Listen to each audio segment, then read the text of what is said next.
新北市沙条埔透早发生一个严重的车祸，有一个姓黄的查甫人驶车驶对向，弄到当咧等车红灯的警车，佮有边仔的一台客停车，有一个28岁警察死亡，4个人受伤。这个查甫人讲是因为家己过路驶车才造成这个车祸，不过警方讲目前正咧调查，敢有可能是食毒驶车。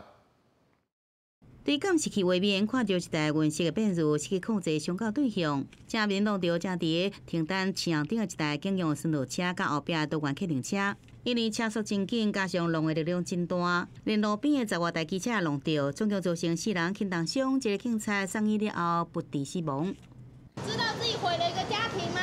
对着提问，头壳里拢无讲话，就是造成事故死亡的查甫人。警方讲，这查甫人讲家己是精神无好，疲劳开车。不过警方调看监视器了后，发现伊沿路开真紧。初步了解，这查甫人有真侪前科。顶个月才举西瓜赌港谈判，互警方查扣这毒害毒品。假造车牌这物件，依照社会法上班。另外，是不是有食毒开车，有关等待进一步调查。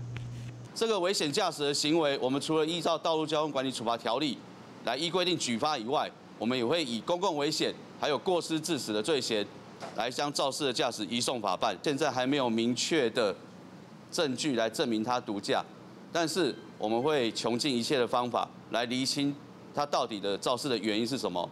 警察车红大力弄一个飞到顶仔骹，车头弄歹了。警察伫群时拄到这载的一条少年性命就安尼无去。坐伫个这司机边仔的28岁姓黄的警察伤势相当，抢救了后，伊原不治身亡。伫线索讲要救起来进前，阿嬷伫边仔望乖孙的头，叫伊别烦恼，好好行。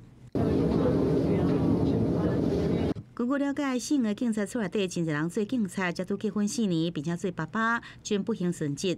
接到这个消息了后，已经透明挂起来。早起新北市长侯友宜临时先增加行程，来到病院关心伤者。一死致伤的重大车祸，我们全力的在追究他肇事的原因以及肇事的责任，还给我们警察同仁一个公平跟正义，我们绝对不宽待。 侯友宜也表示，后续的送终抚慰，也有民众司机、警察局拢会全力来协助，互家属伤痛减到上低，会全力来抚慰。下晡殉职姓的警察遗体送到邦桥殡仪馆进前，车队先驶转来派出所。当人伤心伫外口列队来敬礼。原本日头也真大，所来就有落大雨。记者综合报道。